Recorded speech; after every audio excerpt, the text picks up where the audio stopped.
Put a little bit of the rub, nigga, I gotta be safe.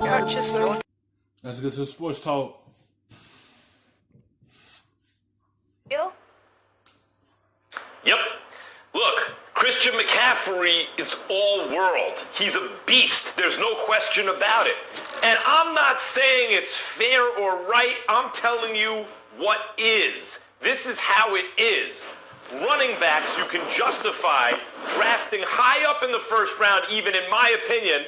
That's actually counter to the kind of prevailing wisdom. Don't draft them up too high. But I think you can because they literally hit the ground running.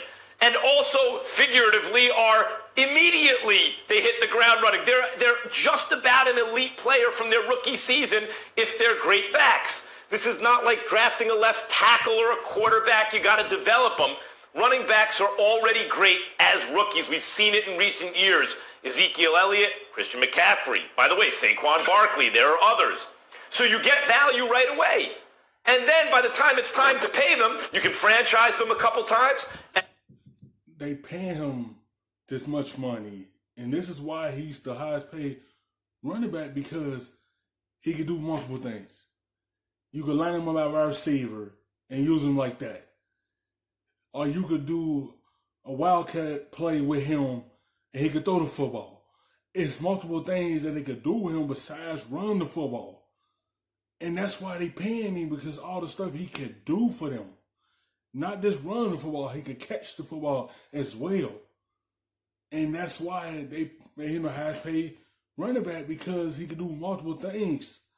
By him could line up as a wide receiver, he could last a long time in this league, because he could do multiple things for real as a running back. And then tell them, look, you know, how many years you're going to be good for? Another 2 or 3 years, we're not going to guarantee you that much money. It's a ruthless kind of business decision. It's messed up for running backs. I think they need to figure out another way to pay running backs, maybe a special kind of salary exemption for running backs, exception for running backs. But that's the fact of the matter. McCaffrey had to play this upcoming season under contract. They could then exercise another season. They could then franchise him. And after all of that, they could look and say, look, you're 26, whatever he'd be at the time, years old.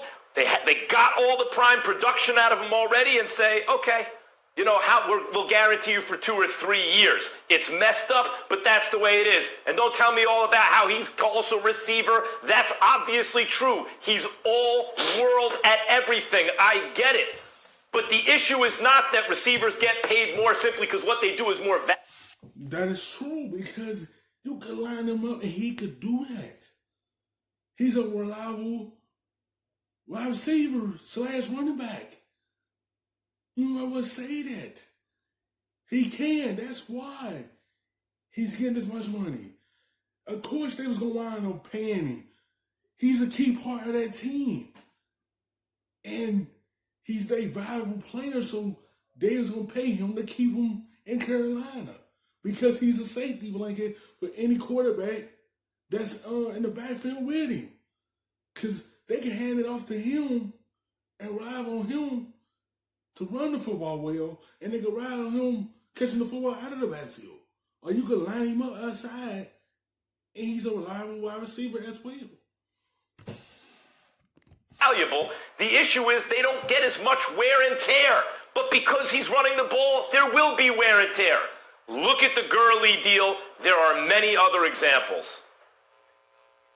I disagree with you. I don't think there are many other examples. I think he's a very unique situation, and I think he deserves the money, and I'm happy for him. Coming out of Stanford, if you remember Ryan Clark, I was on the record saying, you know what, it's almost like reverse discrimination. If this dude was black as a running back, he would have gotten even more praise than he was getting coming out of Stanford. This dude was that sensational, and then he comes into the National Football League. He's not the best running back in the league. We know that to be Saquon Barkley, but the bottom line is, all-purpose back with what he brings to the table, 1,000 rushing yards, 1,000 receiving yards. I mean, look at that for a second there, right there. 100 receptions, I'm sorry. And that's why he got paid. 1,000-yard rushing, 1,000-yard receiving. He could do multiple things, not just one.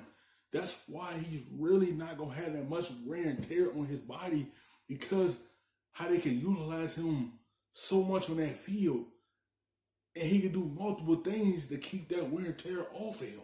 And that's why he became so valuable to them. When you could be 1,000-yard rusher and 1,000-yard and receiving yards, you deserve every penny that you get because you will do multiple things for your team, and you're the key part of that team. 1,000 receiving yards, 100 receptions. You look at what he brings to the table in terms of his all-purpose yards, 2,392 yards from scrimmage, 19 touchdowns, 403 touches. This dude's absolutely spectacular, and he's been the face, as far as I'm concerned, of the Carolina Panthers franchise for the last season and a half. He's really elevated his stock. Not to mention the fact, again, he's not just a running back. He's a football player. He's an all-purpose back. And, oh, by the way, he's only 23. He ain't 26 or 27. He's not approaching 30, which is the death knell for quarterbacks. He's only 23 years of age, good-looking kid, balls, and, oh, by the way, high-character dude as well. If you take all those things into consideration, if you're a player out there that wants to recognize, oh, why is this guy being taken care of to this fashion? It's because A, he's all-purpose, not just one-dimensional. B, he's the face of the franchise now that can't. That's why he's not one-dimensional. He's all-around back. He just don't do one thing. That's why he's all-purpose running back, and he's the face of that franchise. Of course, he's going to get what he deserves. Of course, he's viable. You know why? Because he's not one dimension. You can utilize him any type of way and any type of play that you run. And that's why that's why he's the highest paid right now, because the things he could do for this team. And now that Cam Newton is gone, he's the face of that franchise. So they gonna get to face the money. Cam is gone. C, he's only 23 years of age. And 4, he has proven he's trustworthy because he puts in the work and the production and represents the franchise. All of those things come into the equation. I don't think this will last long because I think Saquon Barkley is doing the same thing for the New York Giants, or pretty close. We shall see. But right now, here today, Christian McCaffrey deserves what he got, period. No, I agree with Stephen A. He deserves the money, but it doesn't necessarily mean that they're going to win championships. So it's all about how you see this. Do you see, okay, we're paying for the production and we're paying for the projected production we will get into the future? If you remember, when Kyle Allen took over for Cam Newton, we started to discuss whether or not Kyle Allen was the quarterback of the future for the Carolina Panthers. But it wasn't about Kyle Allen. All he was doing was not throwing interception. Christian McCaffrey was leading this team both in the pass game and the rush game. And so going forward, he's going to be the face of this franchise. It's not going to be Teddy Bridgewater. When you walked into the stadium to watch Carolina Panthers play, there were a lot of number 1 jerseys because Cam Newton was the face and the person that everybody came to see. That's now moved over to Christian McCaffrey. And yesterday, I was texting back and forth with Joe Brady, and he said, you know what? We have to make sure. Like, when you produce and production and you doing that make your value go up a lot more because you producing out of the backfield.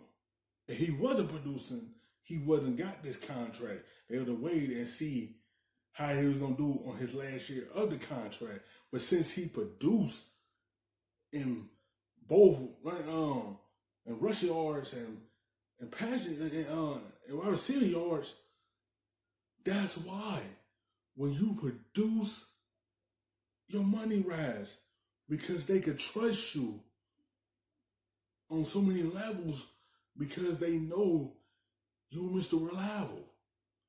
You a safety blanket for any quarterback. So all the weight don't have to be on them.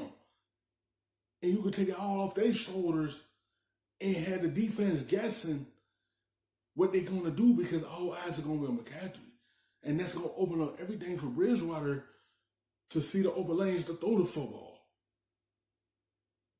And that's what they're looking for. They have their safety blanket. They want to put everything on Bridgewater. And that put up everything for him. Protect this guy, get him more involved in the pass game, but he is going to get his touches. He is a special player, and I feel the exact same way about him. Now, we're going to look around the league and look at what some of these other running backs have done with the big contracts or how their teams have done, and we're going to say that you can't win championships like this. Well, that's on Matt Rule and the Carolina Panthers to build pieces around Christian McCaffrey, because he can be the piece or the chess piece that you start a championship team. Now it's about making sure you're efficient everywhere else. Well, that's fine, but they could have, listen, first of all, let's talk about deserves it. Of course McCaffrey deserves it. He deserves more. If there's no salary cap, he'd get more. But there is a cap. It's a hard cap league. So as Clint Eastwood said in Unforgiven, deserves got nothing to do with it. He's already given you the production you're referring to. He will give you that additional production this upcoming season, Stephen A. He's under contract. They then can exercise another season, still under contract. They then can franchise him. Now, if at any time he decides to sit out, you have to deal with that. And maybe you cross that bridge when you come to it and say, okay, now we have to pay him X number of dollars. But this was premature on their part. He's going to produce, he's produced for you, he's going to produce for you for several more years before you have to, it's like risk assessment, before you have to risk that money long term. You just didn't have to do it. Up fast, stuffing them shits in the safe. Got me a spot